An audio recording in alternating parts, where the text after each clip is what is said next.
Wacha sasa nimuite ndugu yangu umwana wefe, my brother, kiongozi Edwin Sifuna, SG wa ODM, akuja atuongeleze, alafu aite Mheshimiwa Orengo. Asante sana.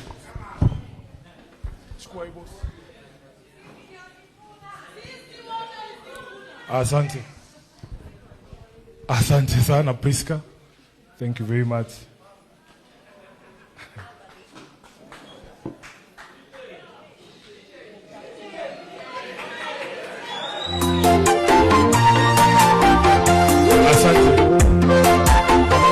Asante DJ.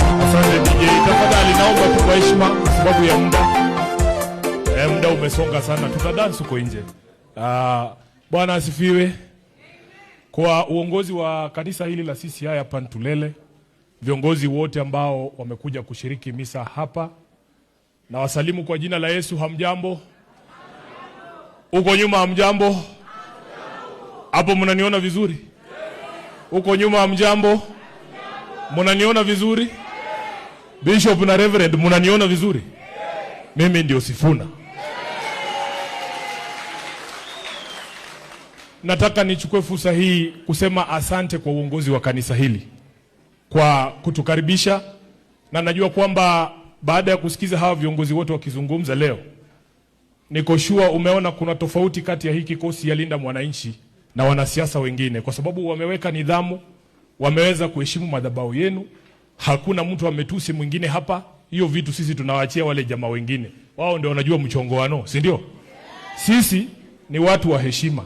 Nataka niseme kwa niaba ya hii kikundi, poleni sana kwa ile pressure ambayo mmepata, kwa sababu kuna watu wakisikia tunakuja mahali, si mara ya kwanza. Makanisa mengi tukisikia tukiomba kwamba tunataka kushiriki kanisa fulani, wanatuma wakora kama vile walikuwa wametuma hapa nje, wana threaten mabishop, wana threaten mapasta, ni kana kwamba wao peke yao ndio wanatakiwa wafunguliwe madhabahu haya. Na inawauma kwa sababu waliingia uongozeni juu ya mgongo ya kanisa. Juu ya mgongo ya kanisa. Walidanganya makanisa yetu yote hapa Kenya mpaka wakaingia. Saa hii hawana heshima, wanataka kufungia wengine makanisa. Hata ukisucceed kuingia ndani, wanakufuata na tear gas, wanapiga tear gas ndani ya kanisa. Washindwe wasishindwe. Mimi ninasema asante kwa kustand hiyo pressure. Haikuangi rahisi, lakini na nyinyi vile mmesikia hawa viongozi pia sio wachache. Wakifika hapa pia nyinyi mtapona. Na sisi hatutoi ahadi. Hawa viongozi tayari wameweka pesa pamoja. Imefika ngapi Devi? Leta bwana. Nataka tuwapatie ile matoleo kidogo kwa ajili ya kujenga ukuta. Hii ukuta tumesema tunamaliza leo. Hawa viongozi walinda mwananchi wamekusanya jumla ya shilingi 1350. Tunataka upokee hii toleo kwa ajili ya kazi ya kujenga ukuta. Next time wahuni wakikuja, itabidi hata waruke ukuta kwanza ndio waingie, si kuingia tu kwa kanisa fwa, si ndio? Kwa hivyo kwa heshima kubwa tunaomba upokee hii.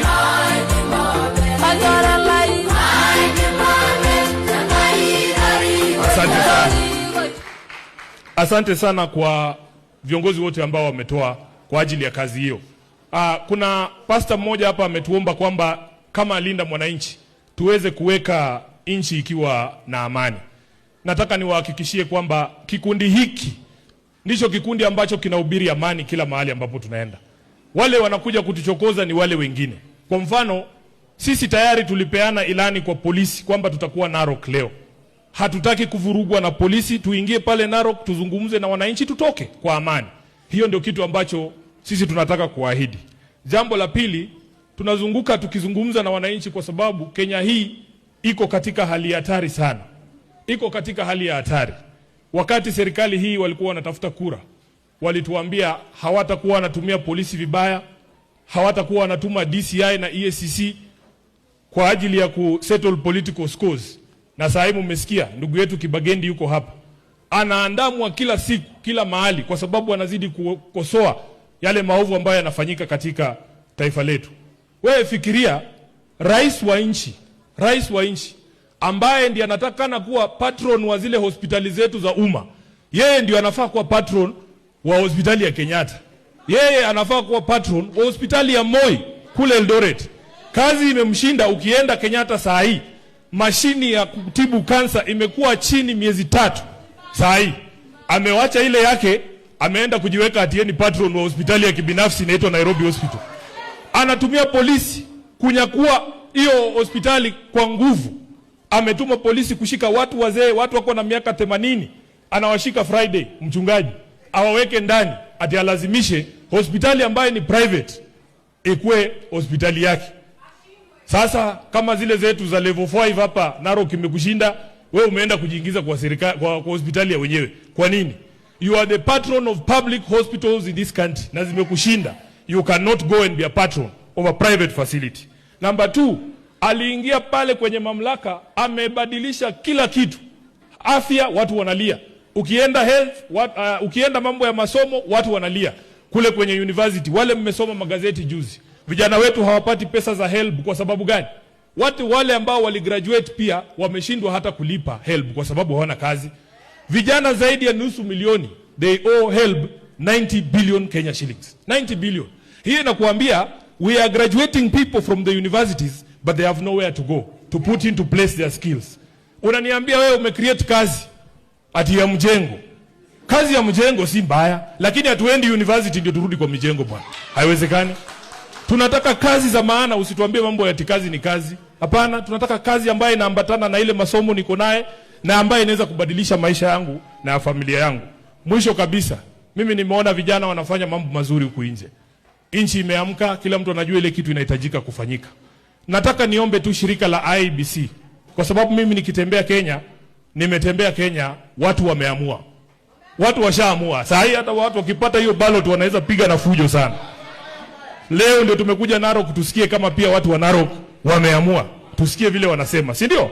Lakini IEBC, huyo referee huyo ambaye anaenda kusimamia hiyo mchezo ya 2027, we want to ask that ile technology ambayo wataprocure ya kufanyia uchaguzi, kwanza itoke from a reputable company and from a reputable country. Huwezi kuingia saa hii Iran uende utuletea ati mtu ya kuchapisha ballot papers ametoka Iran. Haiwezekani. We want technology from a reputable country, countries that hold their companies accountable for the business they do in foreign places. We want that technology to be auditable before and after the election. Sisi wote ambao tutakuwa tunaingia kwa uchaguzi 2027, tunataka tuingie kwa sava kabla shughuli ianze, tuhakikishe yule Kamago hayuko ndani, si ndio? Kabla kura zianze kuingia. Na baada ya kuhesabu tena tuangalie kama zile ziliingia ni zile ambazo tulipiga, wasiongeze zingine, si ndio? That's the only thing we are asking, and we want multi-party oversight over the system of technology that will be employed for 2027. Other than that, mimi najua Wakenya wameamua, na nataka tuwashukuru sana kwa msimamo ambao umechukua. Viongozi wa kanisa, wiki hii ambayo inakuja ni wiki ambayo itakuwa very very important kwa mambo ya ODM. Sisi wale ambao tunashikilia msimamo wa baba, tulisema tunataka NDC yenye kila mtu anaenda kwa debe. Kama babu yuko hapa, babu alitangaza anataka kuwa party leader. Wamemnyima nafasi ya kucontest kiti ya party leader. Kwa nini?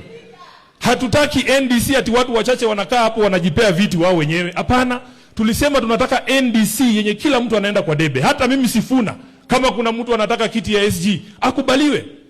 Kama Raila mwenyewe wakati alikuwa hai, alikuwa anakubali watu wanamchallenge. Mnakumbuka Simba Arati, alisimama yeye kama party leader. Tuko na viongozi waoga sana, wanaogopa wananchi. Why can't you subject yourself to the people? Mseme viti yote kutoka kwa party leader kwenda kwa SG, kwa chairperson, mpaka mtu wa chini.